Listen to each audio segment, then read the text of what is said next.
Abra sua Bíblia no Evangelho de Jesus Cristo, segundo escreveu Mateus, capítulo de número 5.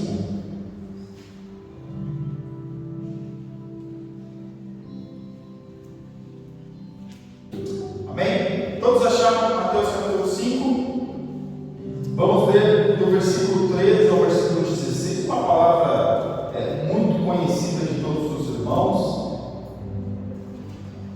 Amém? Diz assim a palavra do Senhor, versículo 13: Vós sois o sal da terra, e se o sol for insípido, com que se há de salgar? Para não dar mais pressa, senão para se lançar fora e ser pisado pelos homens. Vós sois a luz do mundo. Não se pode esconder uma cidade edificada sobre um monte, nem se acende a candeia e se coloca debaixo do alqueire, mas no velador, e dá luz a todos que estão na casa. Assim resplandeça a vossa luz diante dos homens, para que vejam as vossas obras e glorifiquem o vosso Pai que está nos céus. Amém. Glória a Deus. Jesus, neste momento, ele estava falando ele estava ensinando o Sermão do Monte. E aqui nós vemos, meus irmãos, que Jesus, ele usa figuras daquela época para dizer coisas para as pessoas. Mas que tipo de figuras eram essas? Coisas que as pessoas estavam familiarizadas, ou seja, coisas que as pessoas conheciam, para ficar de mais fácil entendimento, para ficar de mais fácil compreensão, para que as pessoas, aquilo que era familiar para as pessoas pudessem guardar, pudessem armazenar na sua mente com mais facilidade. Nós vemos Mateus registrando essa passagem, e nós percebemos, meus irmãos, que quando estes homens, esses discípulos, eles registraram a mensagem, essa passagem é fiel. Aquilo que está escrito na palavra de Deus, registrado por Mateus, Marcos, Lucas e João, são registros fiéis da palavra de Deus. Porque Mateus aqui, ele estava assistindo, ele estava ouvindo aquilo que Jesus estava falando. Marcos já teve que usar acerca da lei oral, e algumas coisas também acabou trazendo em memória aquilo que Mateus e João escreveram. Lucas ele foi uma espécie de arqueólogo, foi uma espécie de investigador. Mas Mateus ele registra essa passagem, e Mateus aqui ele estava ali naquele momento ouvindo Jesus ensinando. E quando Jesus começa a falar acerca do Sermão do Monte, que já foi tema da escola bíblica dominical, nós vemos aqui, meus irmãos, que essa passagem é uma passagem que Jesus praticamente direcionou essa mensagem aos discípulos, porque através dos discípulos que a igreja começaria, porque até então não existia o termo igreja. Porque o que é igreja? Igreja é o quê? Chamados para fora, o termo eclésia. Mas nós vemos que Jesus, ele usa um termo que para nós hoje não é tão comum. Não é tão comum. Porque para nós, o que a dona de casa faz com o sal? Só tempera. Então é isso. Só usa como tempero. E o que vale o sal? O que vale o sal? Se você for no mercado, na prateleira do mercado, é a coisa praticamente mais barata que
existia moeda como nós temos hoje, existia, mas não era para todos a moeda, então existia o sal para quê? Para pagar também, como forma de pagamento, porque o sal é uma moeda muito fácil de troca naquela época. Como o sal tinha muitas variedade na questão de uso, nós percebemos que o sal era muito valioso. Então, para a época de Jesus, o sal era uma coisa muito normal, mesmo que para nós também é normal hoje, mas eles usavam muito sal. Eles pegavam, salvavam a comida para conservar a carne, alguma coisa assim, e colocavam aquelas coisas de barro para conservar a comida ali. E Jesus, ele começa a falar do sal, associando o sal à igreja, associando o sal aos discípulos, associando ao sal aos servos de Deus. Porque esses discípulos aqui, mais à frente, seriam chamados de apóstolos, que seriam o começo da igreja. E Jesus estava falando: olha, vós sois o sal da terra. Não é para ficar salgado, não é para ter um destempero, mas sim para ficar equilibrado. Porque o sal, ele não pode aparecer mais do que o sabor da comida. É assim ou não é, irmãos? Tem uma comida saborosíssima, tem uma peça de picanha ali, uma picanha, uma coisa boa. Quem não jantou, meu Deus do céu, top, né? Tem uma picanha ali, você vê, olha que delícia, saliva boca. Mas se tiver cheio de sal, o que vai aparecer na picanha? Só o sal, não vai sentir o sabor da carne. Mas se tiver um tempero equilibrado ao paladar de quem for comer, aquela comida vai ser muito boa, muito saborosa. Então nós vemos, meus irmãos, que o sal, ele não pode aparecer mais do que a comida. Porque o sal, ele tem que estar invisível na comida, mas ele tem que fazer a diferença. E assim é a igreja. A igreja, ela é algo que, claro, nós vemos que está visível, mas não pode aparecer mais do que o Senhor da igreja. Jesus está falando aqui que nós como cristãos, a igreja, o templo, a igreja, quatro paredes, não pode aparecer mais do que o Senhor da igreja. Por quê? Porque tem que haver o quê? Um equilíbrio. Tem que haver um equilíbrio. Porque o sal é um componente para que a comida apareça. O sal é um componente, é um tempero para que venha realçar o sabor da comida. Porque também, se não tiver sal, o que vai acontecer? A comida fica sem gosto, não ficou de nada. É ruim comer uma comida com muito sal, e é ruim comer uma comida sem sal nenhum. Não tem gosto de nada. Tem pessoas que às vezes são obrigadas a comer comidas assim por causa dos problemas de saúde. Mas nós estamos falando da questão da normalidade daquela época. E aquela época, meus irmãos, eles faziam uso do sal. E o que nós aprendemos aqui? Que a igreja do Senhor não pode aparecer mais do que o seu Senhor, mas também não pode ficar escondido. Ela tem que realçar o quê? Realçar a sua atividade, realçar o seu lugar na humanidade. Assim como o sal, ele tem que realçar o quê? O sabor da comida. Então nós vemos, meus irmãos, que o servo de Deus, ele não pode querer aparecer mais do que o seu Senhor. Ele também não pode querer ficar escondido, mas ele tem que dar o sabor, ele tem que fazer a diferença. E nós percebemos que Jesus, ele fala isso, ele começa a colocar o exemplo do sal, e as pessoas têm familiaridade com isso. Porque além do sal ser algo que faz com que venha realçar, o sal também é conservador. O sal conserva a comida. Então Jesus, quando ele fala o sal, então automaticamente as pessoas começam a associar o sal com vários aspectos, com várias possibilidades do seu dia a dia.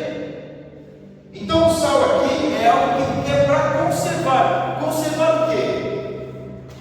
A presença de Deus na nossa vida. Para conservar o quê? A graça de Deus na nossa existência. Então nós vemos aqui, meus irmãos, que o sal, aquilo que realça, é para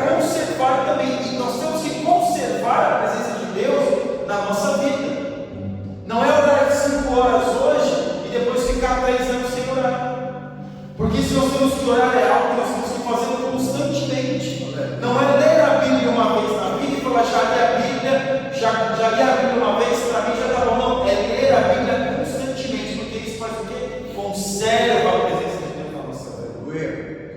Então toda atividade que nós fazemos em prol do reino dos céus, para aprender acerca do reino dos céus, do reino de Deus, faz o quê? O que se conserve na nossa vida. A pessoa quando ia lá, jogava o sal numa peça de carne, numa comida, ela deixava lá.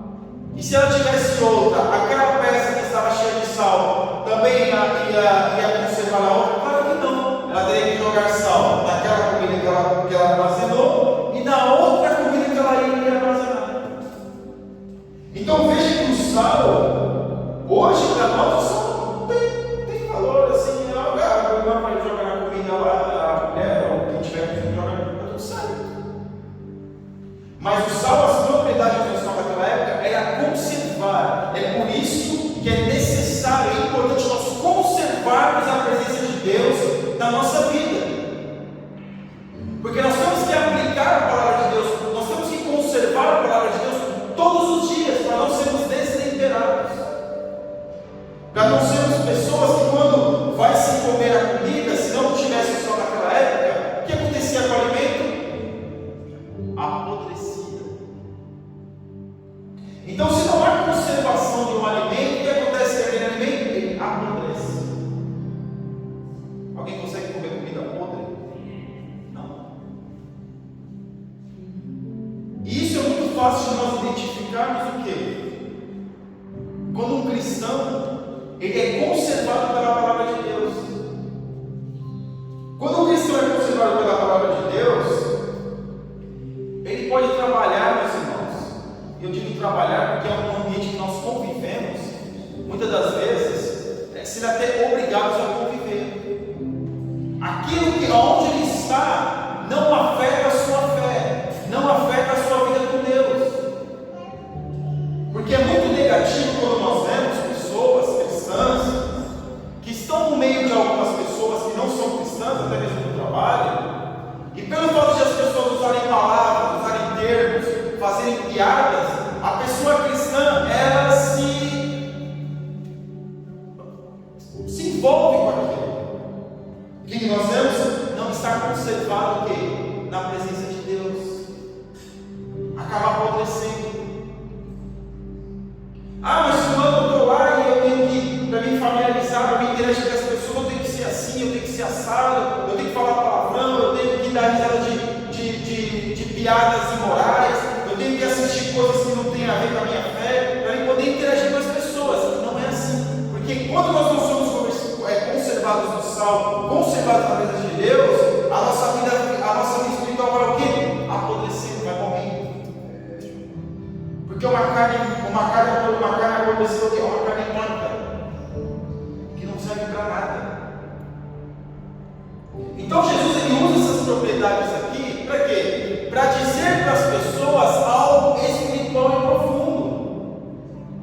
E Jesus ainda diz mais, o sal diz mais, ele é remédio.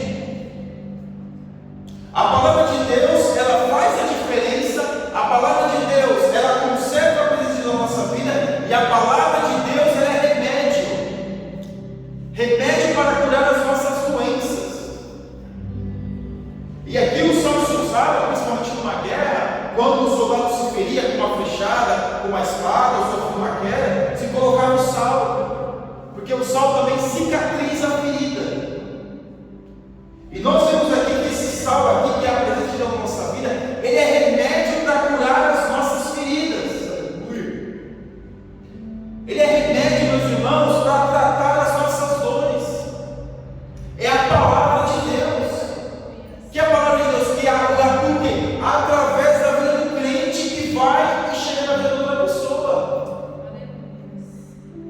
Por que Jesus diz, olha, vós sois o sal da terra, vós sois para fazer a diferença, para trazer vida àquele que está morto, para trazer cura para aquele que está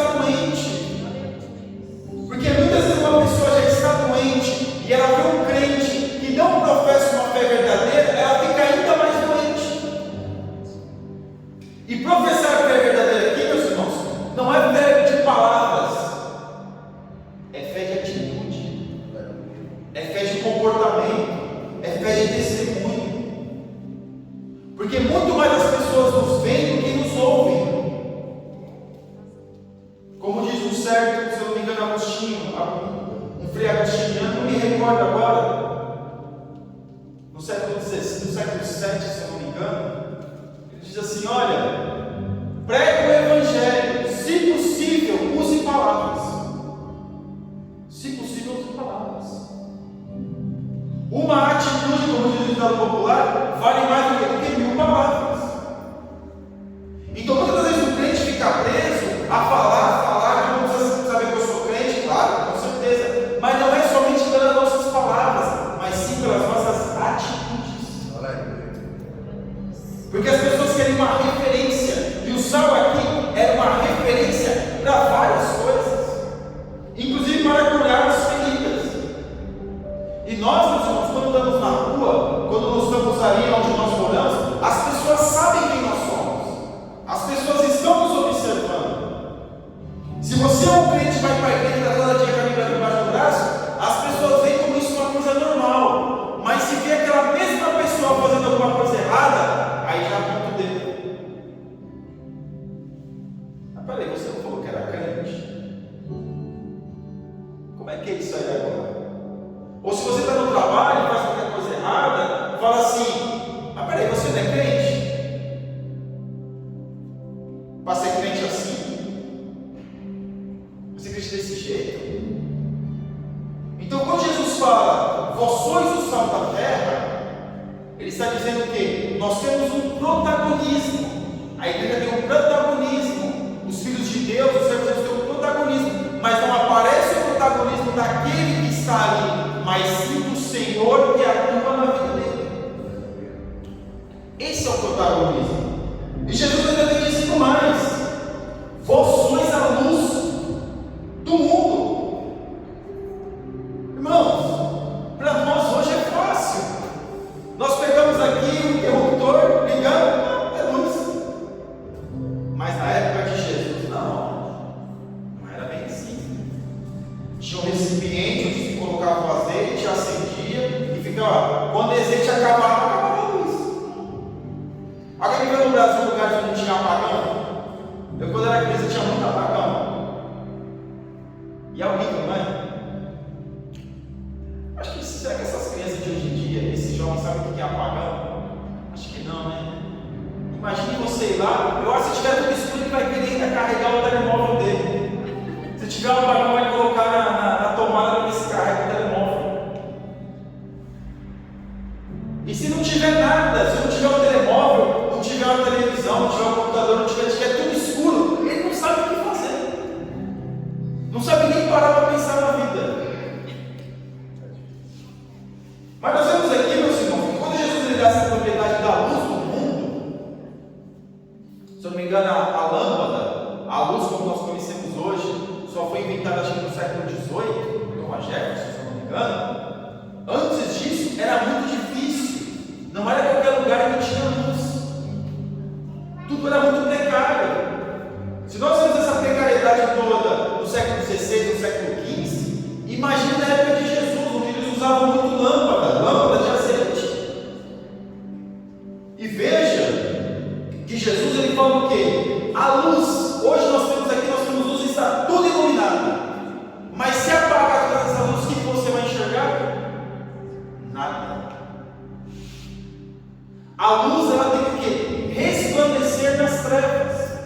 A luz o que ela faz? Ela faz com que as pessoas enxergam aquilo que outrora não conseguiam enxergar. Eu acho que todo mundo aqui já foi da roça, né? Já passou, já teve um pezinho na roça, né? Já, minha mulher não, mas eu já fui no sítio já, e lá era o gerador, e lá tinha que usar o lampião, tinha que usar a lanterna, porque quando é escuro na roça, não se enxerga nada. Nada. E na época de Jesus era a mesma coisa, não se enxergava nada.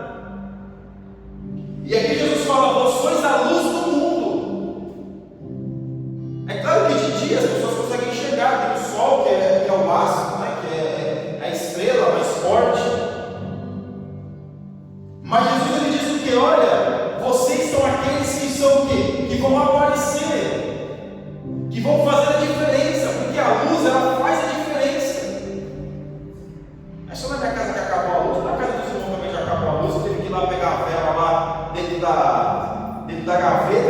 tanto tempo lá que quase nem consegui enxergar.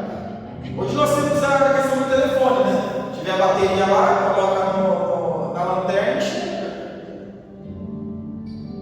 Mesmo o telefone ou mesmo uma vela, está tudo escuro, mas quando acende, o que acontece? As pessoas enxergam. O que Jesus estava falando para aqueles homens? Olha, as pessoas precisam enxergar o reino de Deus, o reino dos céus, através da vida de vocês. As pessoas precisam ver a diferença do reino dos céus através da vida de vocês. Aí eu pergunto para os irmãos: os discípulos eram perfeitos? Não. Os discípulos erravam? Sim. Nós, como seres humanos, meus irmãos, nós tropeçamos, nós erramos. Não estou dizendo de erro crasso, erro terrível. Eu estou falando de coisas que podem acontecer no dia a dia. Mas que Jesus diz: olha, vocês são a luz do mundo, as pessoas precisam enxergar o reino dos céus através de vocês.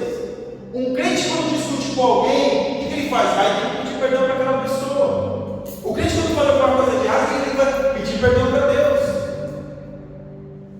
Por quê? Porque a luz que está na vida dele não pode se apagar. E o que é a luz na nossa vida? É o Espírito Santo de Deus. Ele que realça essa luz na nossa vida. Já percebeu uma coisa? Dependendo do lugar que a gente chega, está uma briga, está terrível, e aí a pessoa chega, que paz, né? Nossa, que paz. Já teve a sensação de a pessoa chegar na sua casa e ela tem um momento muito, um lar muito difícil, muito conturbado, e quando ela chega na sua casa ela sente paz. O que é isso? É o poder de Deus. Aleluia. É a luz. É a luz, é aquilo que as pessoas estão vendo o reino dos céus através da nossa vida. A igreja ela tem que continuar avançando dessa forma, mostrando o reino dos céus para as pessoas, mostrando a diferença de servir a Deus a outras pessoas. Mas não o Deus mamon, mas não o Deus de outras coisas, mas sim o Deus verdadeiro. Porque a igreja ela começa adorando ao Deus verdadeiro. A igreja verdadeira, ela não adora outros deuses. E alguém vai dizer: olha, existe uma igreja dentro de outra igreja. Que igreja é essa? A igreja verdadeira. Aí você pode pensar: mas peraí, irmão, mas como assim? Então quer dizer que outros não são igreja?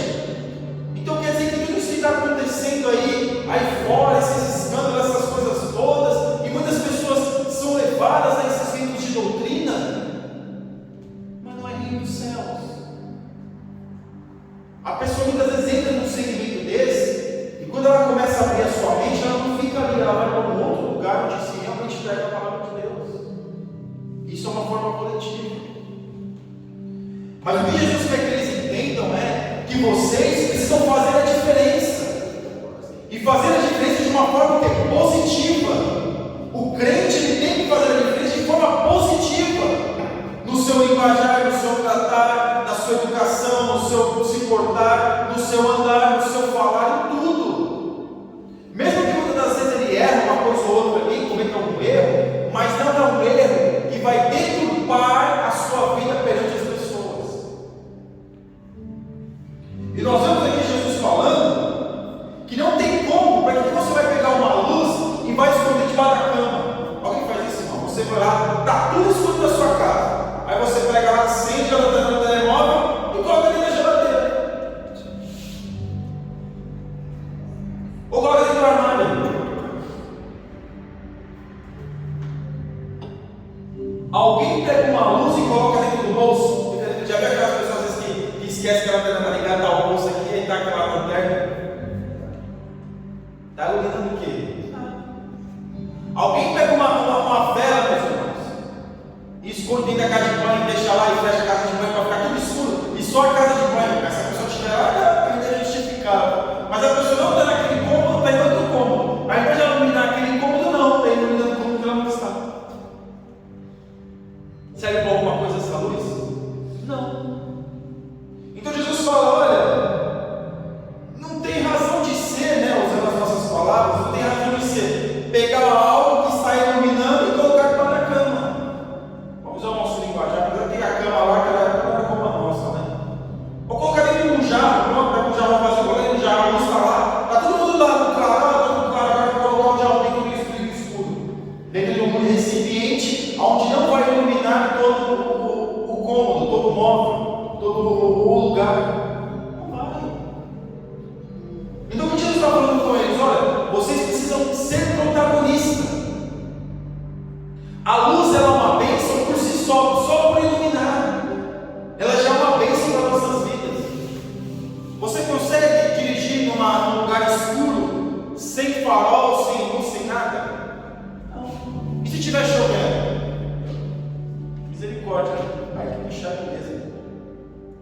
Então nós percebemos, meus irmãos, que Jesus está falando, nem se acende a candeia e se coloca debaixo do alqueire, como nós falamos, mas no velador e dá luz a todos que estão na casa.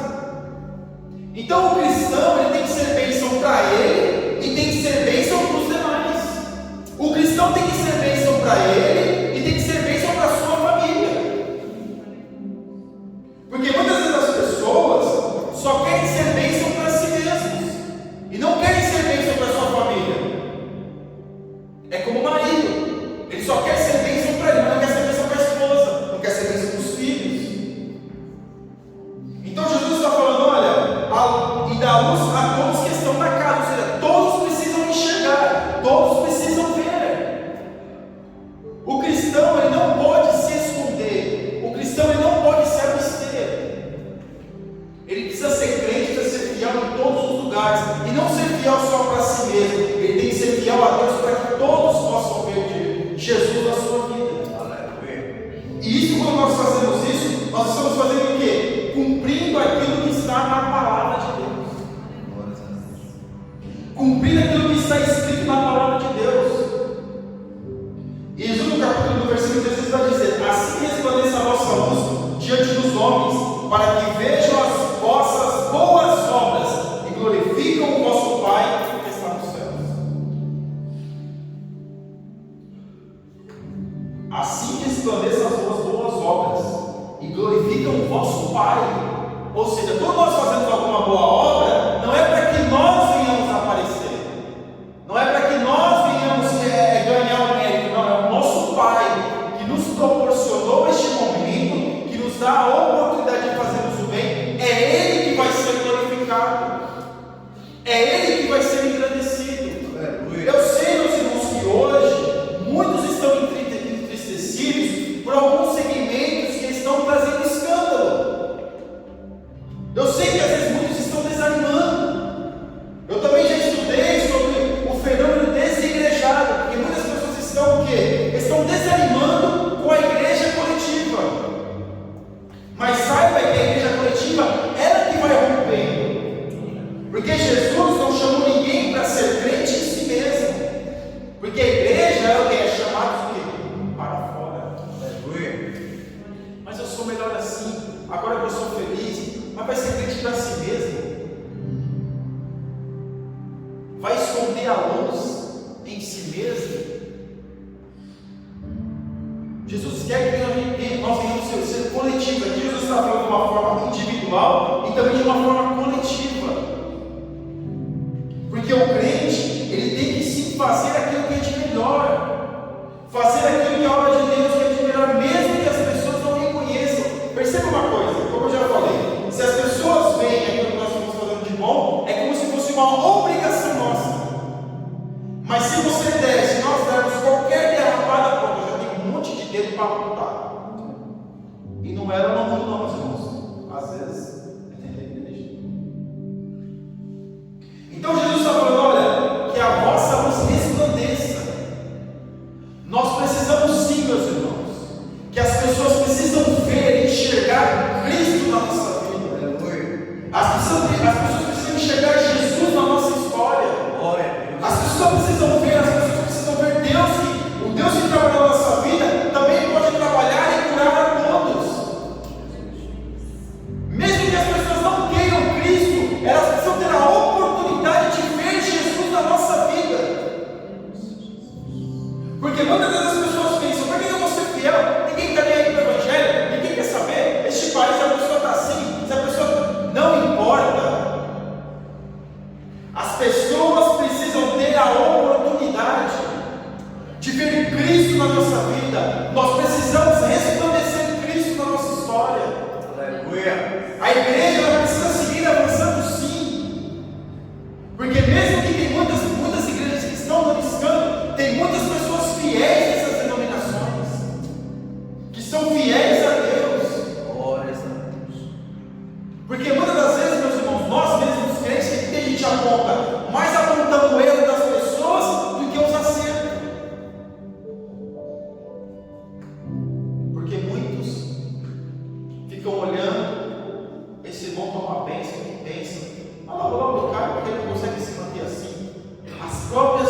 pessoas que deveriam incentivar e ver a luz de Deus, torce para que a luz de Deus se apague na vida daquela pessoa, para que o sal da vida daquela pessoa venha se tornar insosso, venha se tornar algo incomível, que não dê para comer.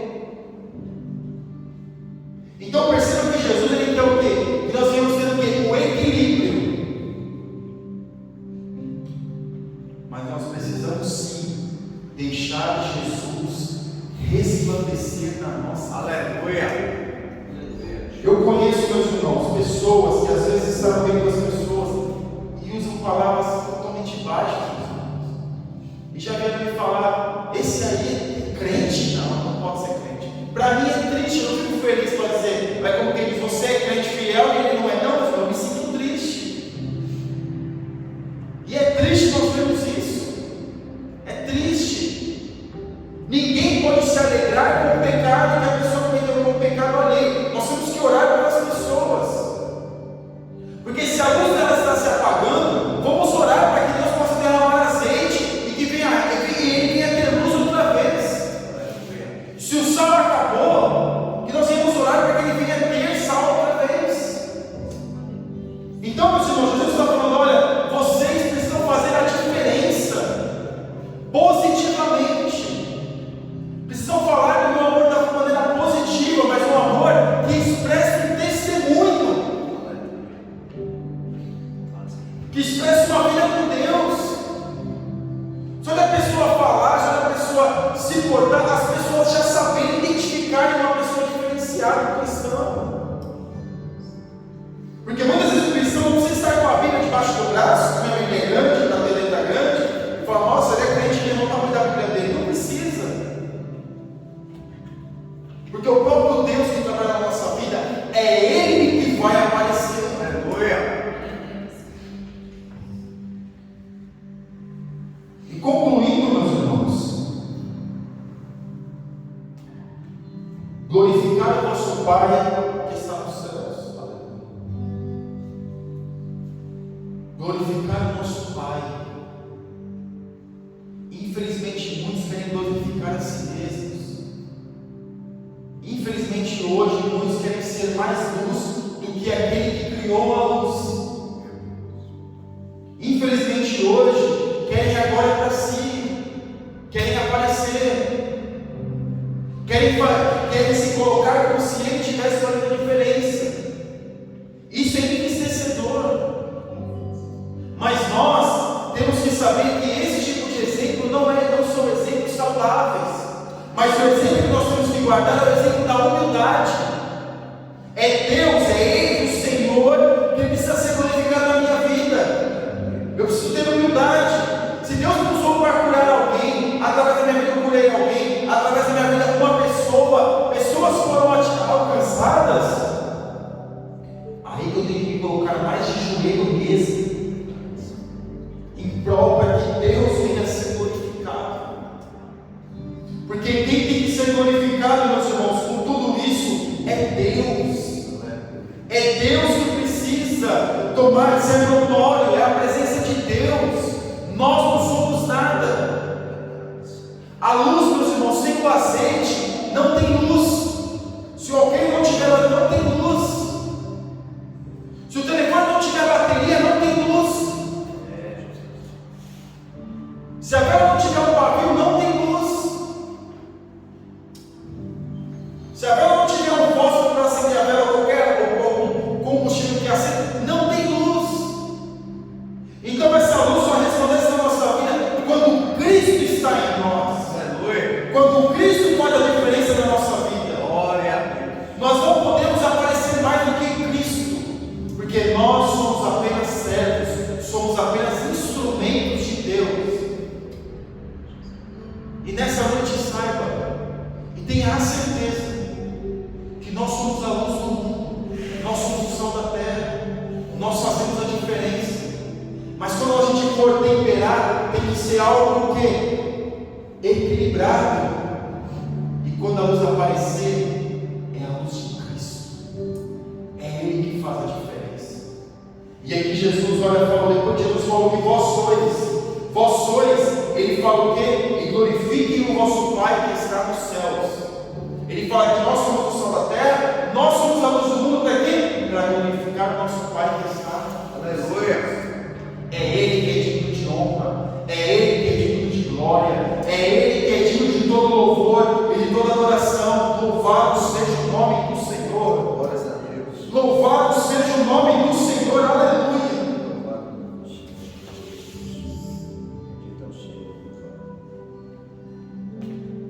Porque Deus nos proporcionou, temos essa oportunidade para que o nome dele venha a ser glorificado. Eu não vou entrar em pormenores, meus irmãos, que aquele fulano faz isso, ou que aquela igreja faz aquilo. O que importa é uma igreja sadia, uma igreja verdadeira, que vai rompendo as barreiras, onde vai passando, as pessoas vão vendo Cristo na vida da igreja, tanto a igreja coletiva como a igreja individual. Amém? Que Deus abençoe os irmãos em nome de Jesus.